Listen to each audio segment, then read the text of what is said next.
नमस्कार, मैं हूं निशा। आप देख रहे हैं पंजाब केसरी टीवी। बिहार में पहले चरण के विधानसभा चुनाव में लोगों ने बम्पर मतदान कर सबको चौंका दिया है।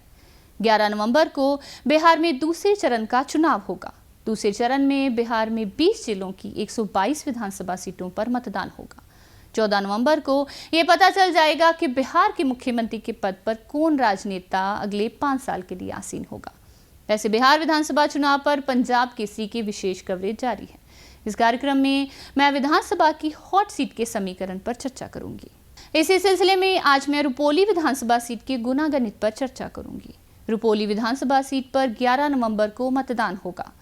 गौरतलब है कि 2024 में रुपौली सीट पर हुए उपचुनाव में बीमा भारती को हार का सामना करना पड़ा था।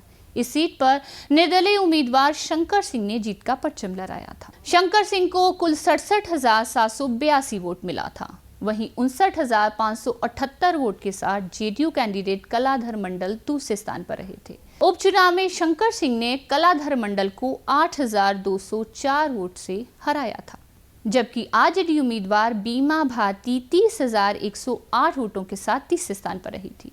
हालांकि जीतने के बाद शंकर सिंह ने मुख्यमंत्री नीतीश कुमार का समर्थन कर दिया। इस बार जेडीयू ने रुपौली सीट पर कलाधर मंडल को ही टिकट दिया है, जबकि आरजेडी ने एक बार फिर से बीमा भारती की ही किस्मत पर भरोसा जताया है। जबकि शंकर सिंह ने निर्दलीय चुनाव लड़ने से जेडीयू को नुकसान होने की संभावना जताई जा रही है। आइए अब रुपौली विधानसभा सीट के समीकरण पर देखते हैं एक खास रिपोर्ट। बिहार का रुपौली विधानसभा सीट पूर्णिया लोकसभा के तहत आता है। 1951 में रुपौली सीट अस्तित्व में आया था। 1951 में रुपौली सीट पर हुए चुनाव में सोशलिस्ट पार्टी के कैंडिडेट मोहनलाल पंडित ने जीत हासिल की थी। 1957 और 1962 में रुपौली सीट पर कांग्रेस पार्टी के कैंडिडेट ब्रज बिहारी सिंह ने जनता का समर्थन हासिल किया था। 1967 में यहाँ हुए विधानसभा चुनाव में सीपीआई कैंडिडेट सीएन शर्मा ने विरोधियों को मात दे दी थी। वहीं 1969 और 1972 में रुपौली में हुए विधानसभा चुनाव में आनंदी प्रसाद सिंह ने लगातार 2 बार कांग्रेस की टिकट पर जीत हासिल की थी। 1977 में जनता पार्टी के कैंडिडेट शालिग्राम सिंह तोमर ने रुपौली में विरोधियों को मात देने में कामयाबी हासिल की थी। तो 1980 और 1985 में कांग्रेस की टिकट पर दिनेश कुमार सिंह ने रुपौली में जीत हासिल की थी। 1990 में रुपौली में निर्दलीय कैंडिडेट सरयुग मंडल ने सभी विरोधियों को चुनाव में पटखनी दे दी थी। 1995 में सीपीआई कैंडिडेट बालकिशोर मंडल ने यहां से जीत का परचम लहरा दिया था।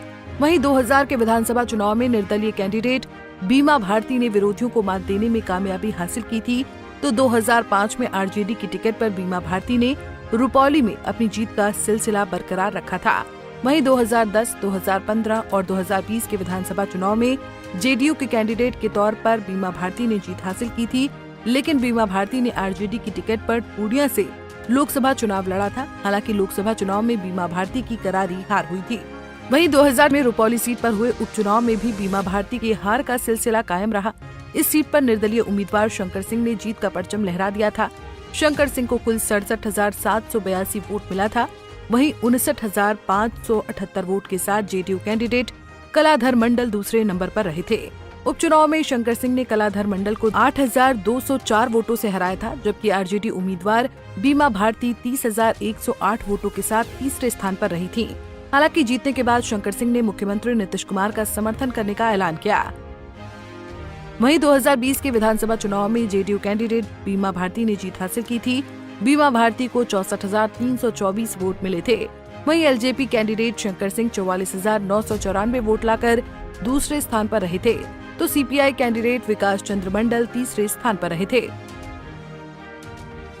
वहीं 2015 के विधानसभा चुनाव में रुपौली सीट से जेडीयू की टिकट पर बीमा भारती ने जीत हासिल की थी। बीमा भारती ने चुनाव में 50,945 वोट हासिल किया था। तो बीजेपी के कैंडिडेट प्रेम प्रकाश मंडल को 41,273 वोट ही मिल पाया था।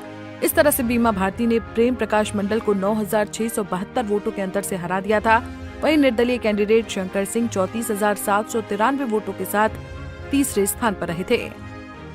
वहीं 2010 के विधानसभा चुनाव में रुपौली सीट से जेडीयू की टिकट पर बीमा भारती ने जीत हासिल की थी। बीमा भारती ने चुनाव में 64,887 वोट हासिल किया था। एलजेपी कैंडिडेट शंकर सिंह ने 27,171 वोट हासिल किया था। इस तरह से बीमा भारती ने शंकर सिंह को 37,716 वोट के बड़े अंतर से हरा दिया था। वहीं कांग्रेसी कैंडिडेट आसिफ अनवर ने 17,745 वोट लाकर तीसरा स्थान हासिल किया था।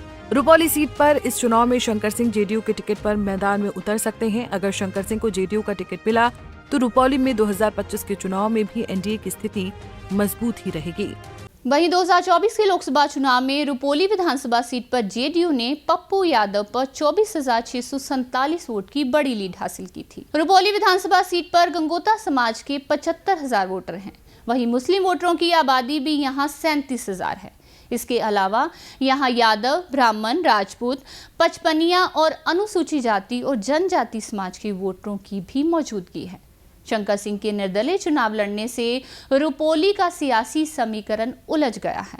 गंगोता समाज के वोटरों का वोट कलाधर मंडल और बीमा भारती के बीच बंट सकता है, जबकि मुस्लिम समाज के वोटर शंकर सिंह और बीमा भारती के बीच बंट सकता है। वहीं यादव वोटरों का साथ आरजेडी उम्मीदवार बीमा भारती को मिलना तय माना जा रहा है।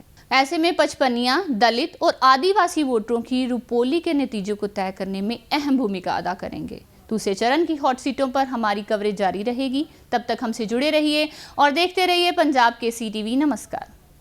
हमसे जुड़े रहने के लिए हमारे YouTube चैनल को सब्सक्राइब करें और नई वीडियो की नोटिफिकेशन के लिए बेल आइकॉन को दबाएं।